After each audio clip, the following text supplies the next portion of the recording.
Il y a quelques semaines, l'opposition marchait dans les rues de Lomé pour demander la limitation du mandat présidentiel. Quelques jours plus tard, le projet de réforme électorale déposé par le gouvernement était rejeté par l'Assemblée nationale. Illustration du dialogue infructueux, voire impossible, entre le pouvoir et ses opposants. Gilbert Bawera, vous êtes ministre de la décentralisation des collectivités locales, ministre aussi de l'administration territoriale. Merci d'être venu sur le plateau de TV5 Monde. Alors, est-ce que vous êtes inquiet de cette incapacité à trouver un terrain d'entente entre l'opposition et le pouvoir à quelques mois, 5 mois des élections? Non, il n'y a pas de situation difficile sur le plan politique au Togo.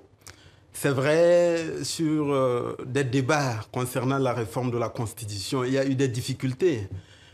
L'impossibilité de parvenir à un compromis, à un consensus. Cela arrive au Togo, cela peut arriver dans d'autres pays, comme en France où la majorité actuelle et le président Hollande aurait voulu engager des réformes constitutionnelles sur un certain nombre de sujets et ne le fait pas parce qu'il n'y a pas de consensus politique. Eh bien, la limitation, monsieur le ministre, à 2 mandats présidentiels, ce qui veut dire bien sûr que Faure Gnassingbé ne pourrait pas se représenter, c'est non négociable pour vous, pour le pouvoir togolais? Non, ce n'est pas une question d'être négociable ou pas. S'il y avait eu un consensus et un compromis là-dessus, la réforme aurait été opérée. Malheureusement... Mais là, c'est vous qui n'êtes pas d'accord. Non. C'est non négociable. Ce n'est pas une question que c'est négociable ou pas. Nous constatons malheureusement que l'opposition n'a pas fait preuve d'ouverture et de volonté de compromis qui aurait permis au projet transmis par le gouvernement de déboucher. Qu'est-ce que c'était exactement que vous étiez prêt à concéder, vous? Nous avons concédé... Le projet contenait quand même un certain nombre d'avancées, aussi bien sûr le Sénat, la recomposition de la Cour constitutionnelle, le mode de scrutin, les prérogatives propres du Premier ministre, sans oublier la limitation du mandat présidentiel. Et par décret présidentiel? Ah non, ça n'existe pas. On ne peut pas modifier une constitution par le biais d'un décret. Ça, c'est une loi fondamentale. C'est soit la voie référendaire ou alors une majorité qualifiée au niveau de l'Assemblée nationale. Dans ce cas, la communauté internationale s'inquiète de la situation. C'est un bras de fer que vous menez avec l'opposition. Sur quoi êtes-vous prêt à lâcher?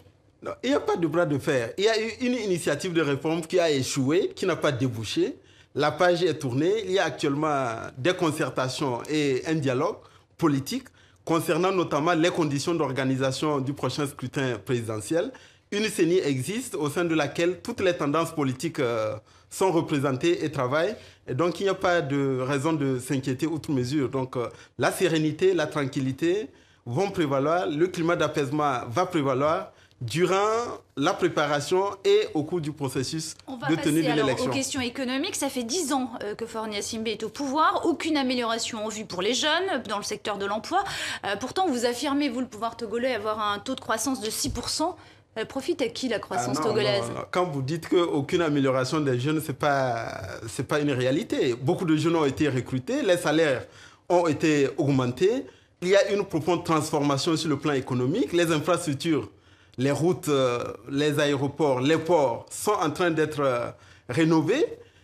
Dans le domaine de la santé et de l'éducation, il y a beaucoup d'efforts qui sont faits. Nous ne disons pas que tout est rose. Il y a encore beaucoup de besoins qui doivent être satisfaits, mais le Togo est un pays qui est en plein dynamisme. Et donc, nous allons continuer sur la voie des progrès en tenant compte de 2 priorités majeures aujourd'hui. La formation professionnelle, l'apprentissage pour les jeunes, pour les préparer à s'insérer dans le monde de l'emploi et surtout la résorbation du chômage des jeunes. Merci beaucoup, monsieur le ministre, d'être venu sur le plateau de TV5 Monde. Merci.